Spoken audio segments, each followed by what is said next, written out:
Hi everyone, Dragon Stories is here.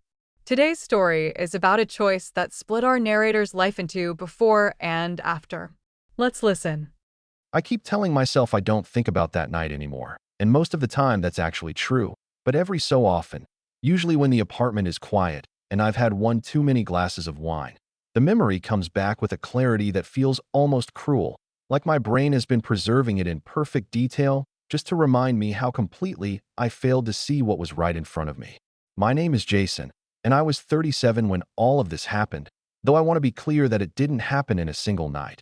It was the culmination of years of small blindnesses, years of telling myself that the patterns I noticed in my family were just normal family things, years of giving people the benefit of the doubt because I loved them and because I genuinely believed that love was supposed to work that way.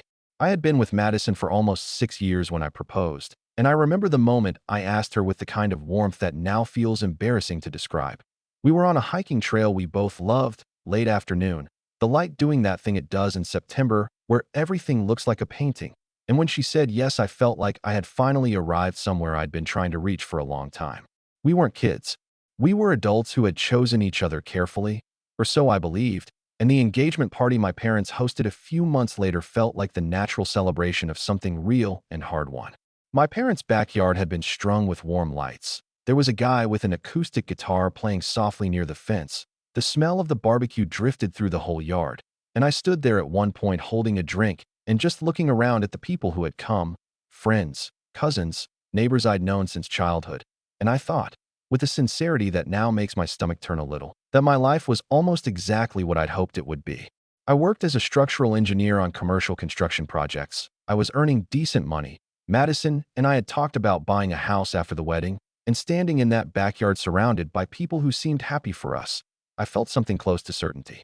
That's the part one keep coming back to. Not the betrayal itself, but the certainty. How absolute it felt.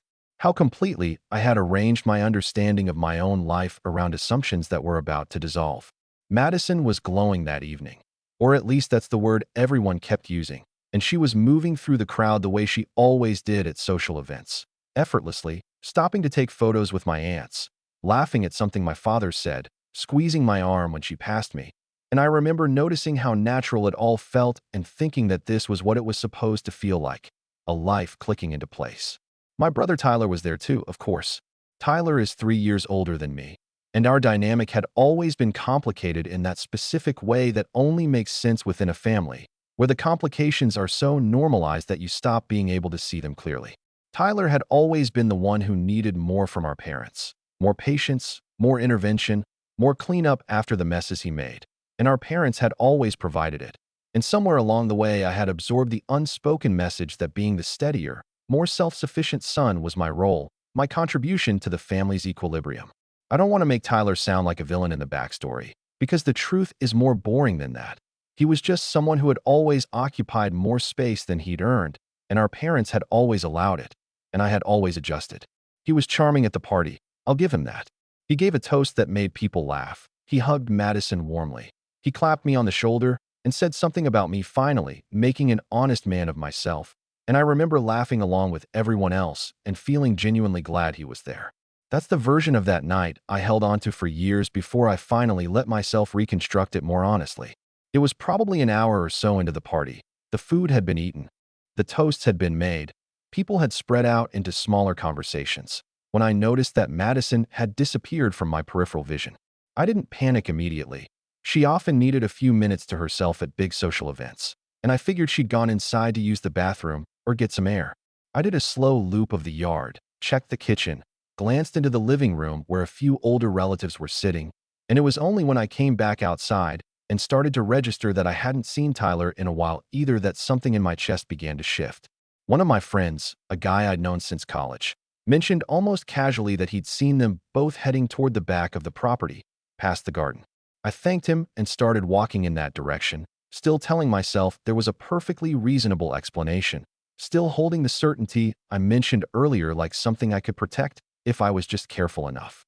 The back of my parents' yard bordered a wooden fence with a row of old trees between the garden beds and the property line, and the lights didn't reach that far, and when I came around the side of the garage and let my eyes adjust to the dimness, I saw them. They were standing close together under one of the trees, And I want to be precise about this. It wasn't ambiguous. I have spent a lot of time over the years wondering if I interpreted something incorrectly, if I was unfair, if some other explanation existed for what I was looking at, and the honest answer is no. There was no other explanation. Madison had one hand resting against Tyler's chest, and his head was bent toward hers, and whatever was happening between them had nothing to do with being future sisters-in-law and brothers-in-law having a quiet conversation. I stood there long enough to understand what I was seeing, and then I stepped back into the shadow of the garage and just stood very still. I've tried to describe this moment to a few people over the years, and I always struggle to get it right. It wasn't like the movies, where the wrong person either explodes or collapses. It was quieter than that. It was like watching a building I'd been living in suddenly reveal a structural flaw so fundamental that I understood, in a single moment, that the whole thing had to come down. I didn't make a sound. I walked back through the party without making eye contact with anyone. And I remember the guitar was still playing, and people were still laughing, and the lights were still warm and golden, and all of it felt completely foreign, like I was walking through a set that no longer had anything to do with me. I found my car keys, got into my car, and drove to a motel on the edge of town that I'd passed 1,000 times and never expected to actually use. I sat in the parking lot for a while before I went inside, and I called my friend Dylan, because Dylan was the person I always called when I needed to think out loud. And when he picked up, I didn't know how to start, so I just said something like, "I need you to help me understand what just happened." And he drove over and sat with me in that motel room while I scrolled through the messages that had already started flooding my phone. I don't want to reproduce everything that was in those messages, partly because I don't remember all of it clearly and partly because some of it is still difficult to read, even in memory. But the outline was this. Tyler and Madison had been seeing each other for several months. Tyler seemed to genuinely believe that what they had was the kind of feeling that justified anything. Madison's message to me, the one that I think about most often when I'm being honest with myself, said that she hadn't planned for me to find out this way, as if the problem was the timing and not the thing itself. Dylan sat across from me and read everything when I handed him the phone, and then he set it down carefully on the table between us and said, "Jason, I'm so sorry." And that was the right thing to say, the only thing to say, and I appreciated that he didn't try to offer explanations or silver linings. I barely slept that night. I kept running through the years, looking for the moments I'd missed, the signs I'd explained away, the times Madison had been distant or Tyler had been strange around her. And I found things I hadn't let myself name at the time, and finding them didn't make me feel vindicated. It made me feel like a fool, which I know isn't a fair way to talk about myself, but it's the honest one.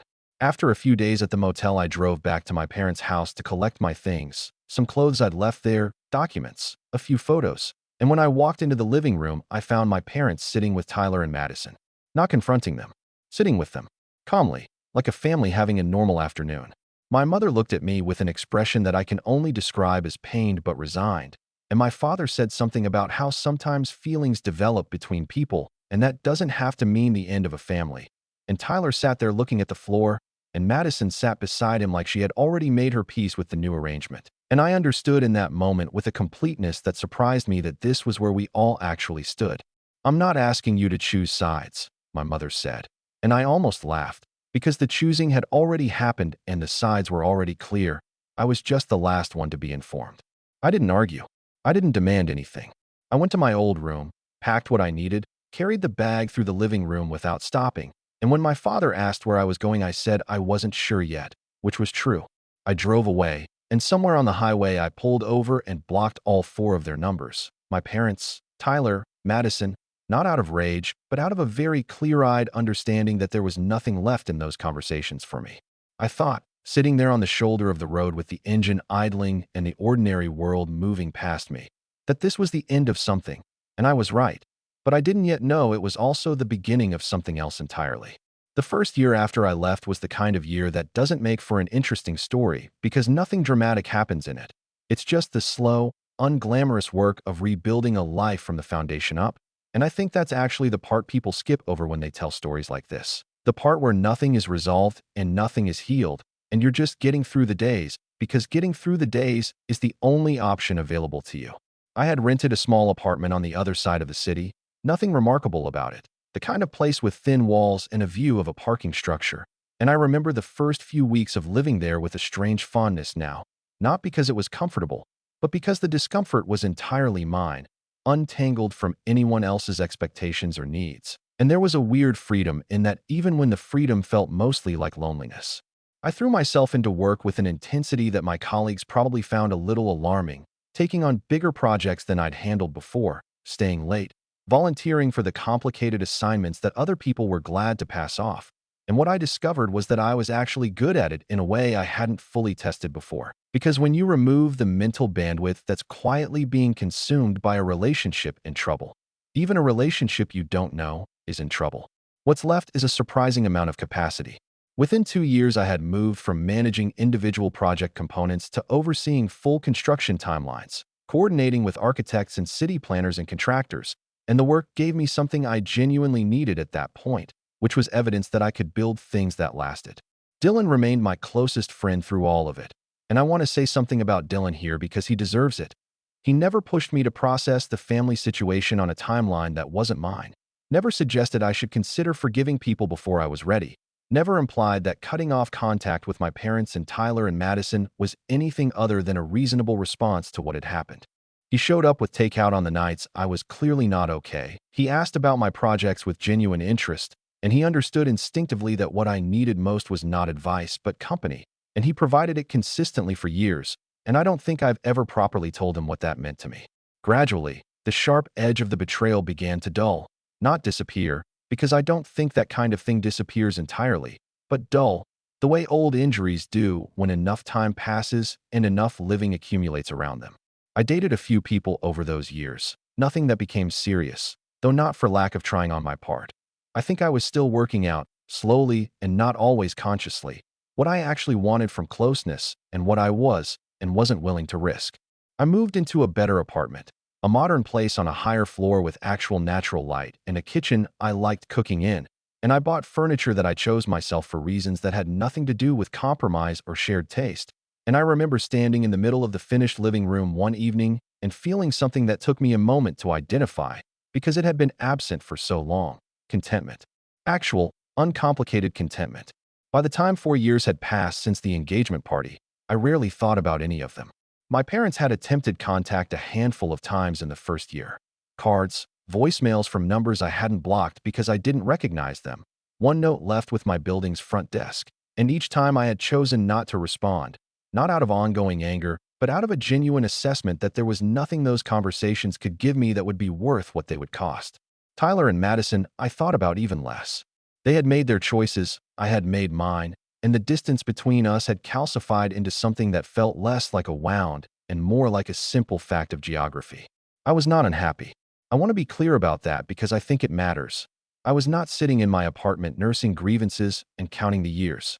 I had built a life I was genuinely glad to be living, and the family I'd lost had become background, the kind of thing you mention in passing to explain why you spend holidays with friends instead of relatives, not the kind of thing that defines your present.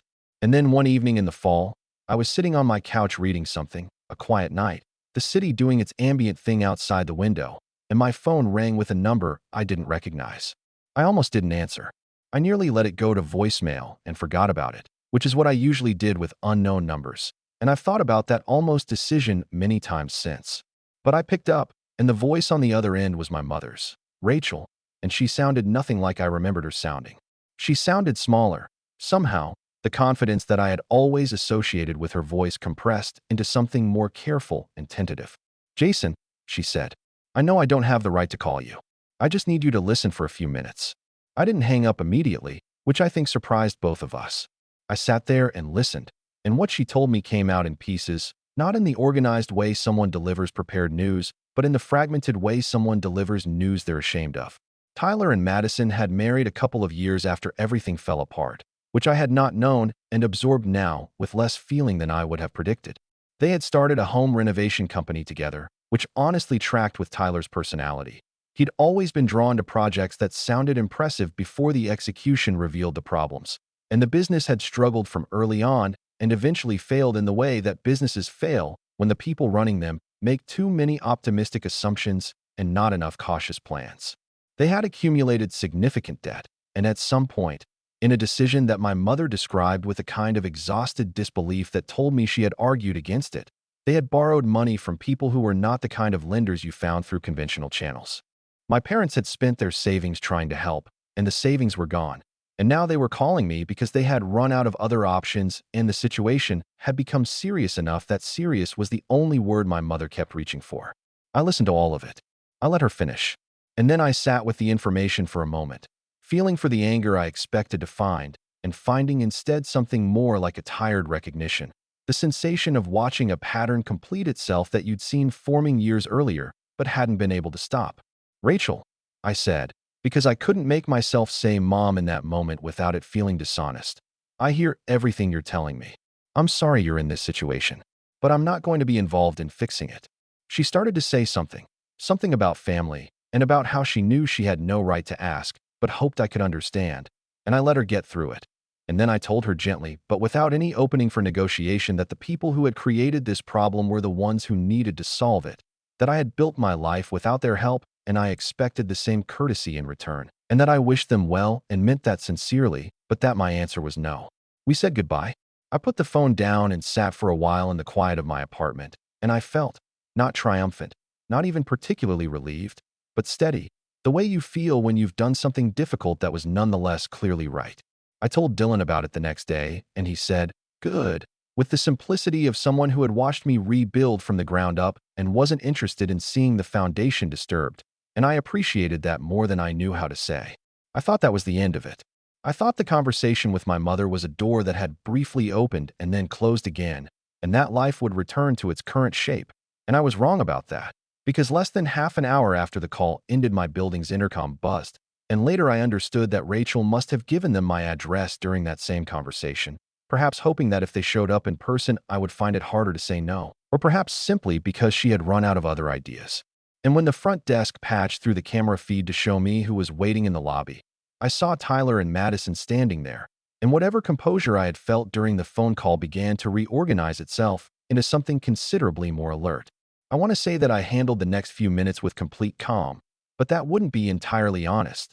There was a moment, looking at that camera feed, and seeing Tyler and Madison standing in my lobby with the particular body language of people who have already decided how this conversation is going to go, where something cold moved through me that wasn't quite fear, but was adjacent to it. The recognition that a situation you thought was resolved has in fact been waiting, that the distance you carefully built over 4 years can be crossed in an evening by people who have nothing left to lose. I told the front desk not to let them up. The concierge, a steady and unflappable man who had worked the building for years, acknowledged this without comment, and I watched on the feed as he delivered the message, and as Tyler's expression shifted from expectant to something harder, and Madison stood slightly behind him with her arms crossed, and they exchanged words with the concierge that I couldn't hear but could read clearly enough from the body language. They didn't leave. They stood there for several minutes, and then Tyler said something to the concierge that made the man pick up his phone, and my intercom buzzed again, and when I answered, the concierge said, with the careful neutrality of someone who had seen difficult situations before and was not going to be drawn into this one, "Sir, the visitors are asking me to tell you it's urgent and they won't be leaving." I told him to call the elevator for them. I don't entirely know why I made that decision. I've turned it over many times since, and the closest I can get to an explanation is that I wanted to be the one who chose the terms of whatever was about to happen. That letting them stand in the lobby indefinitely felt like a different kind of loss of control than letting them come up to a space that was entirely mine and where I had already, before they stepped off the elevator, pressed the silent alert on my building's security panel. I want to be clear about the timeline here because it matters. The security alert went out before they knocked on my door, not after. I had already made the decision to document whatever was coming before it arrived. When they knocked, I opened the door and looked at them both for the first time in 4 years. And I noticed things in the way you notice details when your nervous system is paying close attention.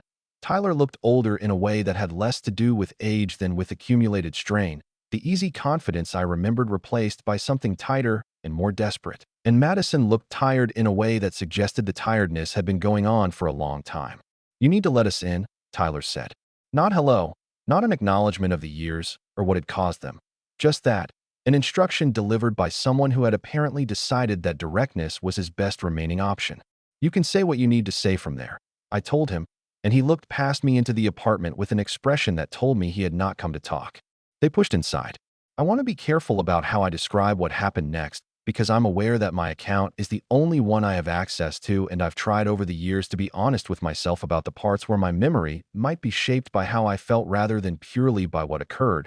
But I can say with confidence that what followed was not a conversation.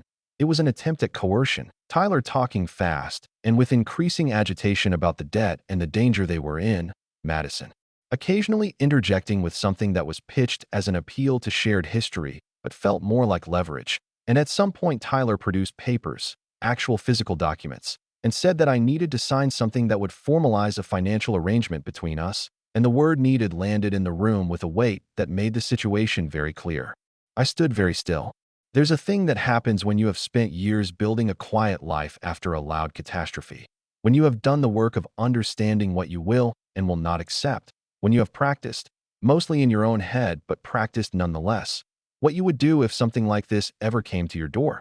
There's a particular kind of calm that becomes available to you in that moment. Not the absence of feeling, but the presence of clarity. And I felt it then, standing in my own living room with Tyler holding out papers I was never going to sign. I need you both to know, I said, and I kept my voice level because there was no reason to raise it, that this entire hallway, the elevator, the lobby, and this floor have been on camera since you arrived, and building security has already been notified. The shift in the room was immediate. Tyler lowered the papers slightly. Madison took a half step back.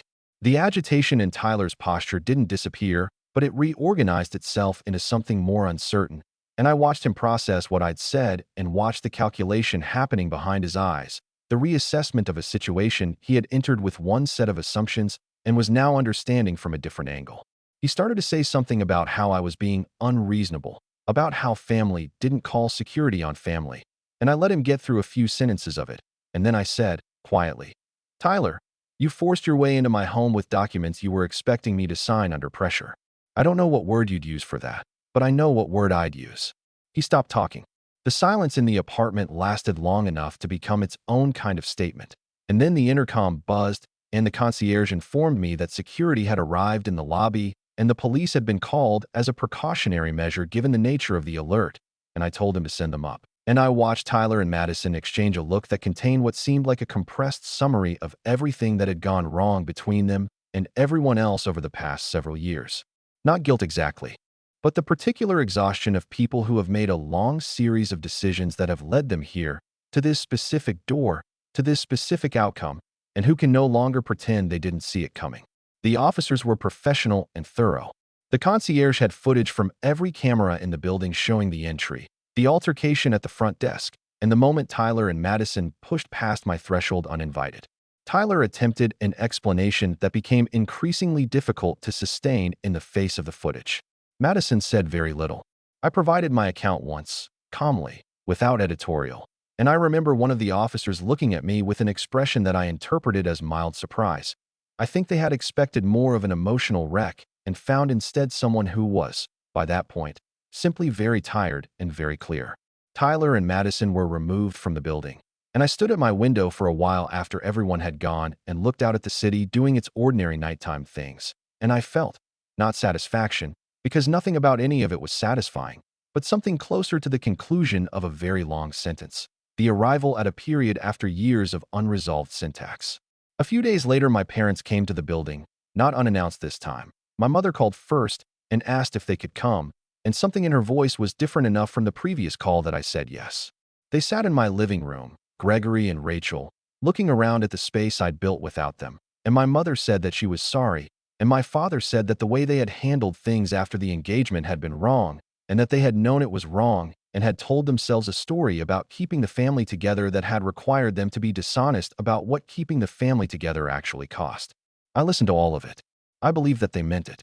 I also understood, sitting across from them in my apartment, that meaning something and that thing being sufficient are not the same, that an apology, however genuine, cannot reconstruct what was lost, cannot give back the years or the certainty or the version of my family I had believed in.